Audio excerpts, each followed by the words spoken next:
안녕하세요. 이동일 목사와 함께하는 매일 성경 큐티 시간입니다. 오늘 우리가 함께 나눌 본문은 고린도전서 11장 17절에서 34절 말씀입니다. 여러분, 사람의 마음은 식탁에서 참 많이 드러납니다. 누구와 함께 앉는지, 누구를 기다려 주는지, 또 누구에게 먼저 권하는지, 그리고 누구를 은근히 멀리하는지 그 식탁에서 우리의 마음이 드러날 때가 있습니다. 가족을 왜 식구라고 부를까요? 함께 밥을 먹는 사람들이기 때문입니다. 그래서 식구란 단지 같은 집에 사는 사람들이 아니라 한 식탁을 나누며 서로의 생명을 돌보는 관계라는 뜻이죠. 그런데 오늘 본문에서 고린도 교회의 식탁은 은혜의 식탁이 아니었어요. 평등의 식탁도 아니었고, 그 식탁은 오히려 누군가를 부끄럽게 만드는 식탁이 되었습니다. 자, 그럼 이제 어떤 말씀이 있는가 본문으로 함께 들어가 보겠습니다. 바울은 오늘 본문을 아주 강한 어조로 시작을 하는데요. 우리 17절 한번 같이 보시면, 내가 명하는 이 일에 너희를 칭찬하지 아니하나니 이는 너희의 모임이 유익이 못되고 도리어 해로움이라. 아멘. 문제는 그들이 모이지 않았다는 데 있지 않았습니다. 오히려 그들은 잘 모였습니다. 예배의 이름으로 모였고요. 주의 만찬의 이름으로 모였고 공동체의 이름으로 모였습니다. 그런데 그 모임이 그리스도의 몸답지 못했다는 데 문제가 있었던 겁니다. 모였지만 하나가 되지 못했고, 모였지만 서로를 살리지 못했고, 또 모였지만 누군가는 더 외로워지고 누군가는 더 부끄러워졌던 것이죠. 여러분, 교회는 모이는 곳입니다. 하지만 단지 같은 공간에 앉아 있다고 해서 그 모임이 자동으로 은혜로운 모임이 되는 것은 아니더라는 겁니다. 그래서 바울은 모임 자체보다 그 모임이 어떤 모임인가를 묻지요. 18절 한번 같이 볼게요. 먼저 너희가 교회에 모일 때에 너희 중에 분쟁이 있다함을 듣고 어느 정도 믿거니와. 아멘. 고린도 교회에는 이미 여러 분쟁이 있었습니다. 그리고 이제 그 분쟁이 성찬의 자리까지 들어온 것입니다. 여러분, 성찬은요, 가장 하나 되어야 할 자리입니다. 성찬은 우리는 모두 주님의 몸과 피로 구원받은 사람입니다 라고 고백하는 자리입니다. 그런데 그 자리에서조차 나뉘고 있었다니요. 19절을 보시면, 너희 중에 파당이 있어야 너희 중에 옳다 인정함을 받은 자들이 나타나게 되리라. 아멘. 이 말씀은 파당을 좋게 여기라는 뜻이 아닙니다. 바울이 역설적으로 말하는 거죠. 너희가 이렇게 나뉘어 싸우니 결국 누가 정말 복음의 정신을 따라 사는 사람인지 드러나게 될 것이다. 이런 뜻이었습니다. 분쟁은 단순히 의견 차이 때문에 일어나지 않습니다. 많은 경우 분쟁의 뿌리는 교만에 있습니다. 내가 더 옳고 맞다는 것을 증명하고 싶은 마음 말입니다. 가정에서도 그런데요. 부부가 대화하다가 어느 순간 문제 해결보다 내가 맞다는 것을 증명하려 할 때가 있잖아요. 교회도 그렇죠. 사역을 하면서도 하나님께 무엇이 영광인가 보다 어느 순간 내 의견이 받아들여졌는가를 더 중요하게 여길 때가 있습니다. 그때 모임은 유익이 아니라 해로움이 되는 것이죠. 이제 바울은 그 문제가 성찬의 자리에서 어떻게 나타났는지를 말합니다. 20절과 21절입니다. 그런즉 너희가 함께 모여서 주의 만찬을 먹을 수 없으니 이는 먹을 때에 각각 자기의 만찬을 먼저 갖다 먹음으로 어떤 사람은 시장하고 어떤 사람은 취함이라. 아멘. 여기서 아주 중요한 대조가 나오는데요. 20절에는 주의 만찬이 나오고 21절에서는 자기의 만찬이 나옵니다. 당연히 그 식탁은 주의 만찬이어야 했습니다. 주님이 주인이신 식탁이어야 했습니다. 주님의 은혜를 기억하고 주님의 몸 안에서 한 몸 되었음을 고백하는 자리여야 했습니다. 그런데 어느 순간 주의 만찬이 자기의 만찬으로 변해버린 것입니다. 초대교회에서는 성도들이 함께 모여 식사를 나누는 애창과 주님의 죽으심을 기념하는 성찬이 긴밀하게 연결되어 있었습니다.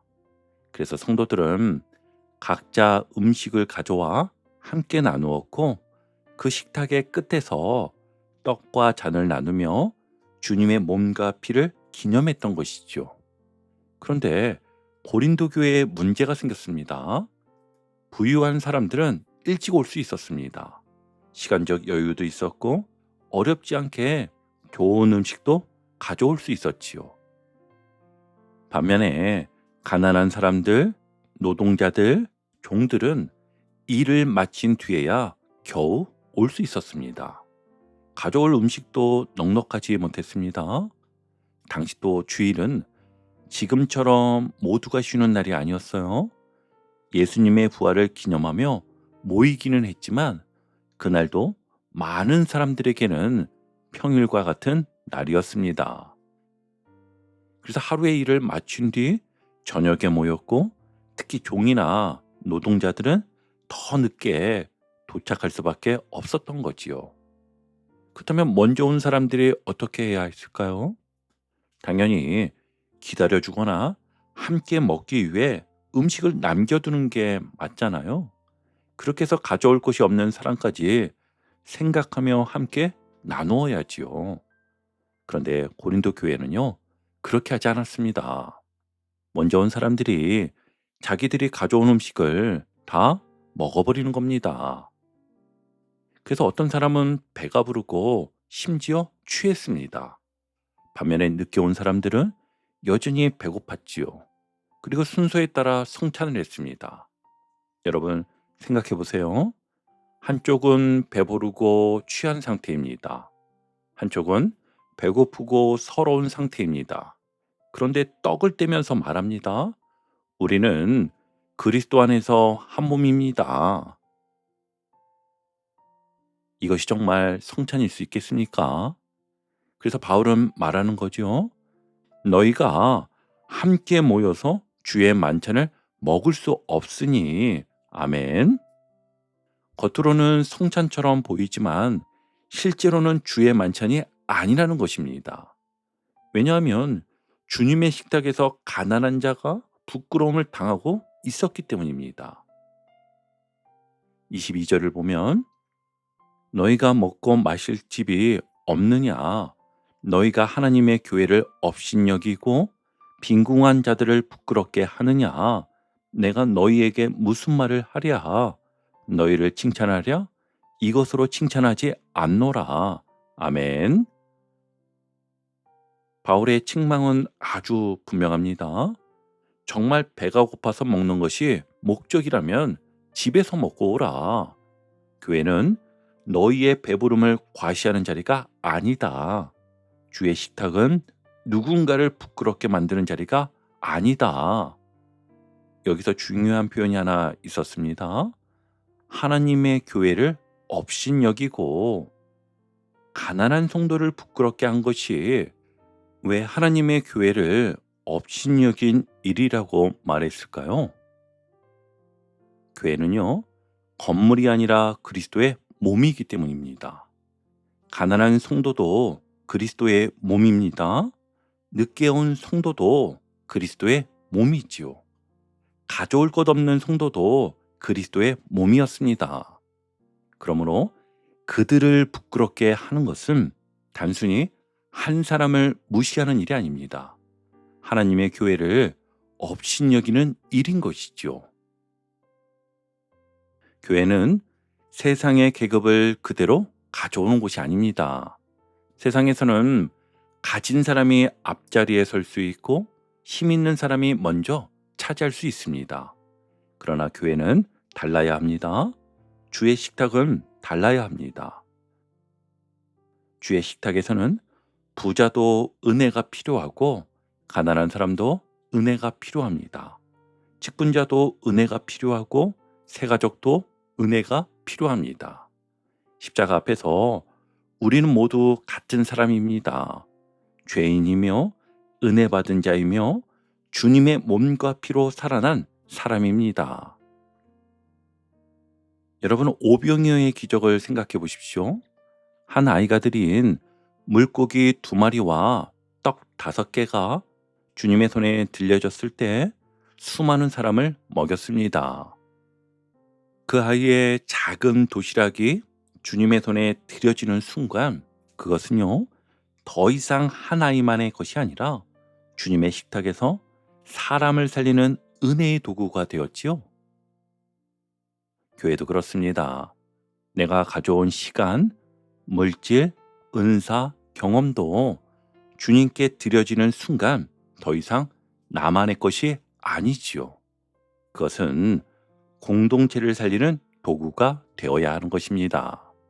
그런데 고린도 교회는 주님께 드려야 할 것을 자기 것으로 붙들었습니다. 그래서 주의 만찬이 자기의 만찬이 되고 말았지요. 오늘 우리에게도 같은 질문이 필요합니다. 나는 교회를 섬긴다고 말하면서 실제로는 내 편안함과 내 자존심을 지키고 있지 않은가? 나는 내가 가진 것으로 누군가를 세우고 있는가? 아니면 누군가를 부끄럽게 만들고 있는가? 성찬의 식탁은요, 평등의 식탁입니다. 그 앞에서 자랑할 사람은 없습니다. 그 앞에서 누군가를 무시할 사람도 없습니다.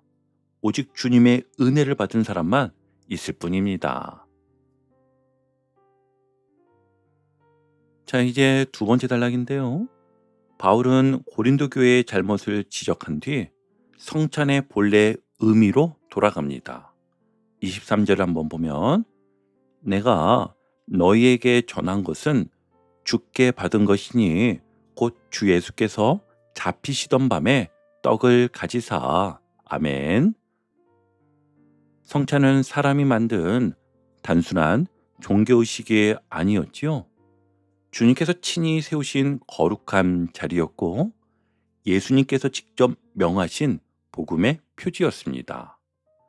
말씀이 듣는 복음이라면 성찬은요, 손으로 만지고 입으로 받는 복음입니다.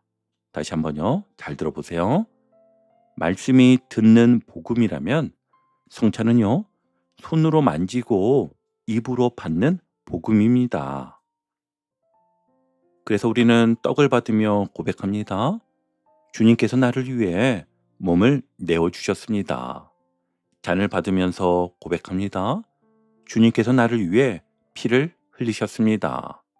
성찬은 십자가 복음이 우리 몸 가까이 다가오는 자리입니다. 주님의 죽으심이 내 머리의 지식으로만 남지 않고 내 손과 입과 마음에 새겨지는 자리인 것입니다. 바울은 성찬이 제정된 시간을 이렇게 말합니다. 주 예수께서 잡히시던 밤.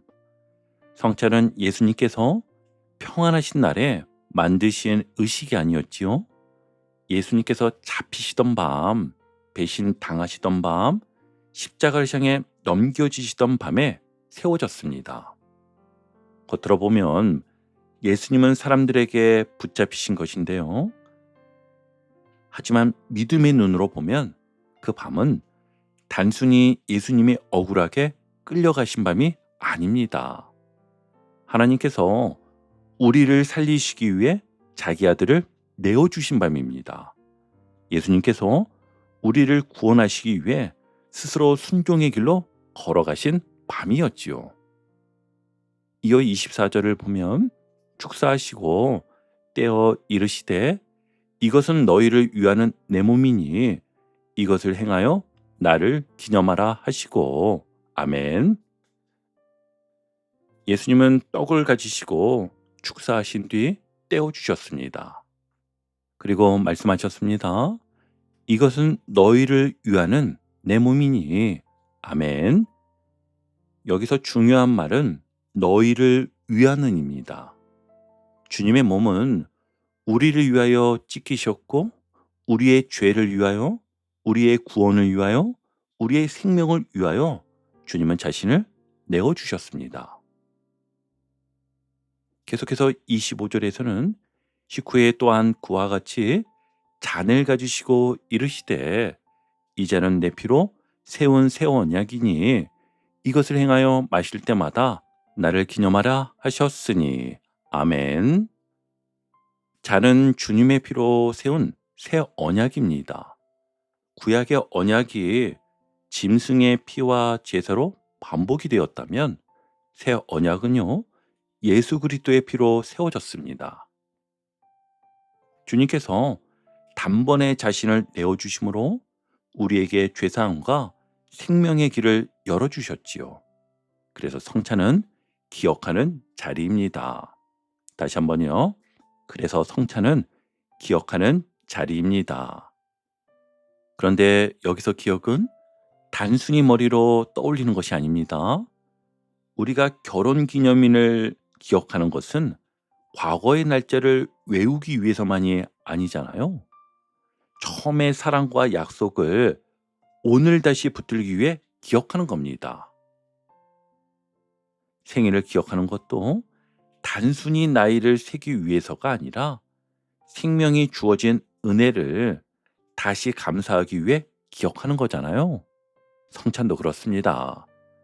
나를 기념하라는 이 말씀은 내 죽음을 잊지 말라는 뜻이며 내가 너희를 위해 내 몸을 주었으니 너희도 이제 그 은혜 안에서 살아가라는 뜻이었습니다. 자, 26절 함께 이제 보면 너희가 이 떡을 먹으며 이 잔을 마실 때마다 주의 죽으심을 그가 오실 때까지 전하는 것이니라. 아멘. 성찬에는 과거와 현재와 미래가 함께 들어 있습니다. 그래서 먼저 성찬은 과거를 기억합니다. 예수님께서 십자가에서 내 죄를 위해 몸을 내어 주시고 피를 흘리셨음을 고백하고 기억하지요. 그리고 성찬은요, 현재를 고백합니다.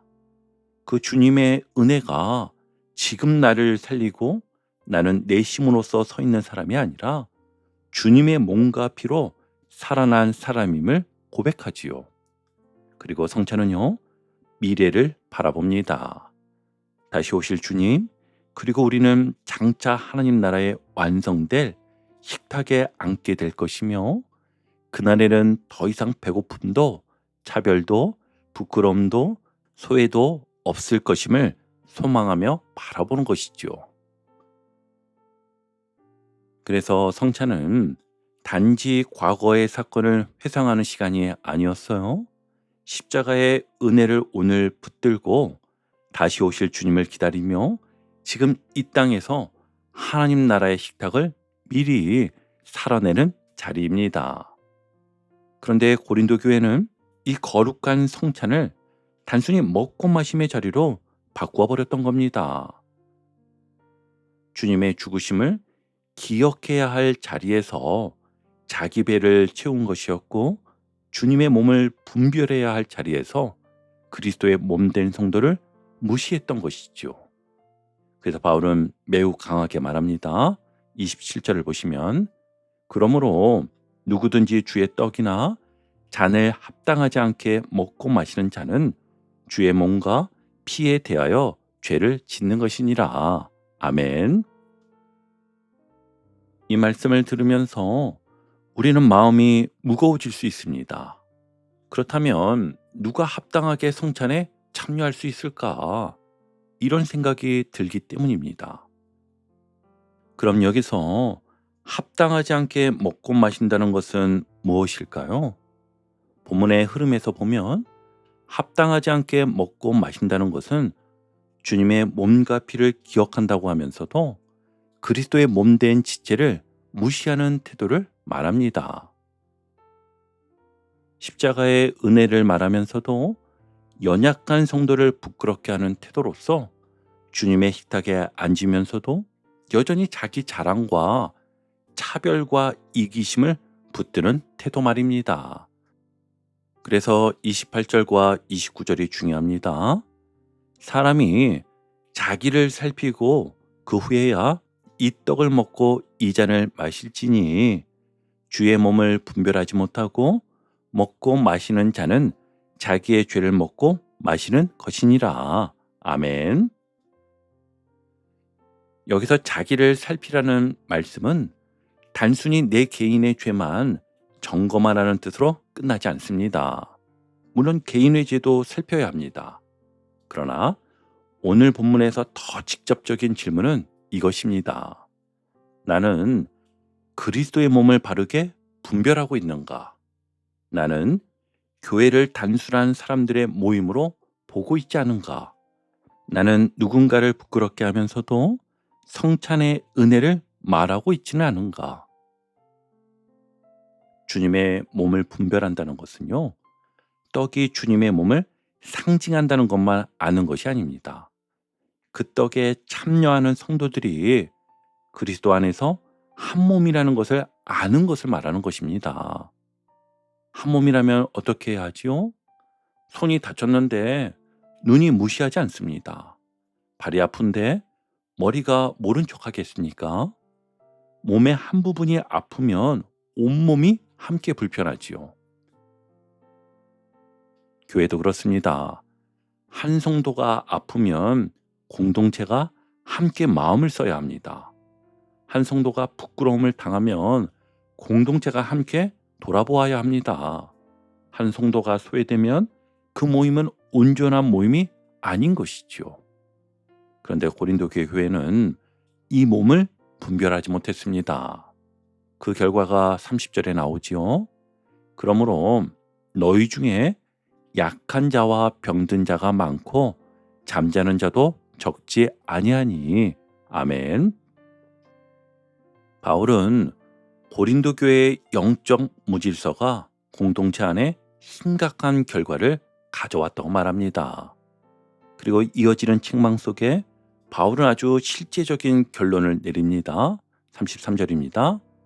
그런즉 내 형제들아 먹으러 모일 때에 서로 기다리라. 아멘. 여러분, 결론이 참 단순하지 않나요? 성찬의 깊은 신학을 말하고 주님의 몸과 피를 말하고 새 언약을 말하고 주의 죽으심을 말한 뒤에 바울이 내린 결론은 이것입니다. 서로 기다리라. 너무 단순하지요? 그런데 성찬의 정신은 바로 여기에 있었습니다. 기다리는 것입니다. 나보다 늦은 사람을 기다리는 것이고요. 나보다 약한 사람을 기다리는 것이며 나보다 가진 것이 적은 사람을 기다리는 것입니다. 나보다 믿음이 천천히 자라는 사람을 기다리는 것입니다. 34절을 함께 보시면 만일 누구든지 시장하거든 집에서 먹을지니 이는 너희의 모임이 판단받는 모임이 되지 않게 하려 함이라. 그 밖의 일들은 내가 언제든지 갈 때에 바로 잡으리라. 아멘. 배가 고프면 집에서 먹고 오라는 말은 단지 식사 예절을 말하는 것이 아닙니다. 너의 배고픔 때문에 형제를 부끄럽게 하지 말라. 너의 욕구 때문에 공동체를 무너뜨리지 말아라. 너의 자유 때문에 주님의 몸을 상하게 하지 말라. 이것이 바울의 권면이었죠. 성찬은 평등의 식탁입니다. 그리고 그 평등은 단순히 모두가 같은 양을 먹는다는 뜻이 아닙니다. 주님 앞에서 모두가 같은 은혜가 필요한 사람이란 뜻이었어요. 모두가 십자가 없이는 살 수 없는 사람이란 뜻이고, 모두가 주님의 몸과 피로만 구원받을 사람이란 뜻이었습니다. 여러분, 오늘 말씀을 듣고 우리는 성찬을 다시 생각해야 합니다. 성찬은 교회에서 가끔 하는 행사의식이 아닙니다. 성찬은요, 우리의 삶의 방향을 바꾸는 복음의 자리인 것입니다. 그렇다면 구체적으로 어떻게 실천할 수 있을까요? 먼저는요, 교회 안에서 연약한 사람을 기다려 주십시오. 믿음이 아직 어린 사람을 너무 빨리 판단하지 마십시오. 예배에 익숙하지 않은 새 가족을 따뜻하게 안내해 주십시오. 기도가 서툰 사람을 평가하지 말고 격려해 주십시오. 성찬의 사람은요, 빠른 사람이 아니라 기다리는 사람입니다. 그리고 두 번째는 문제를 피하지 말고 복음 안에서 해석하십시오. 고린도 교회는 문제가 많은 교회였습니다. 그런데 하나님은 그 문제를 통해 오늘 우리에게 교회가 무엇인지, 성찬이 무엇인지, 공동체가 무엇인지를 가르쳐 주십니다. 문제 때문에 깨지는 것은 실패입니다. 그러나 문제를 통해 진리를 찾는 것은 은혜입니다. 그러므로 가정에서 갈등이 생길 때 끝났다라고만 생각하지 마십시오. 교회 안에서 불편함이 생길 때 나는 빠지겠다라고만 생각하지 마십시오. 주님 앞에서 물어보는 겁니다. 이 문제를 통해 주님이 무엇을 보게 하십니까? 이 갈등 속에서 내가 내려놓아야 할 교만은 무엇입니까?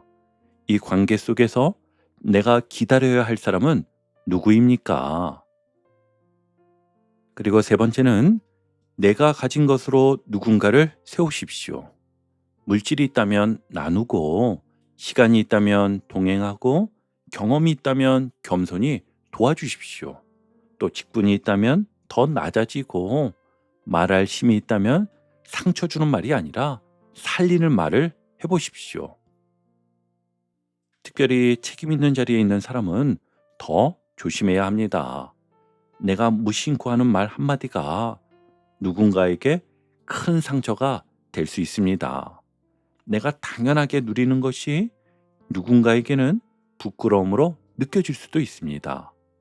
내가 또 편안하게 만든 모임이 누군가에게는 들어갈 수 없는 벽이 될 수도 있습니다. 성찬을 아는 사람은요, 자기가 가진 것을 자랑하지 않습니다.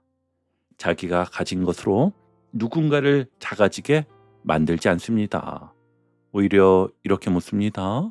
주님, 이 은혜를 어떻게 나누면 좋겠습니까?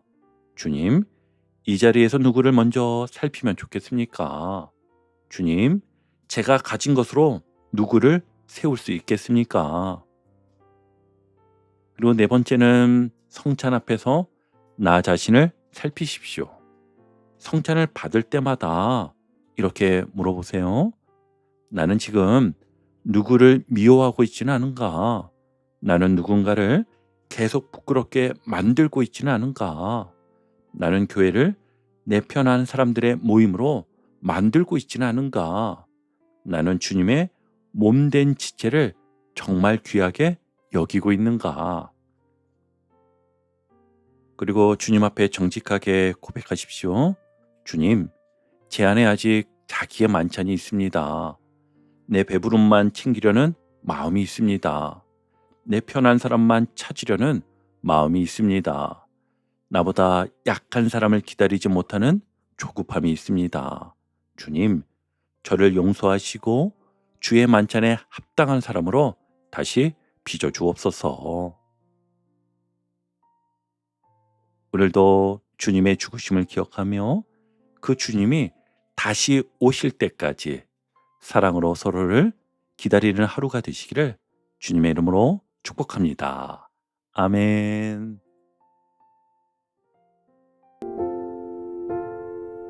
오늘도 복음의 기쁨과 확신으로 승리하는 하루 되시길 축복합니다. 함께 해주셔서 감사합니다. 내일 큐티 시간에 다시 뵙겠습니다.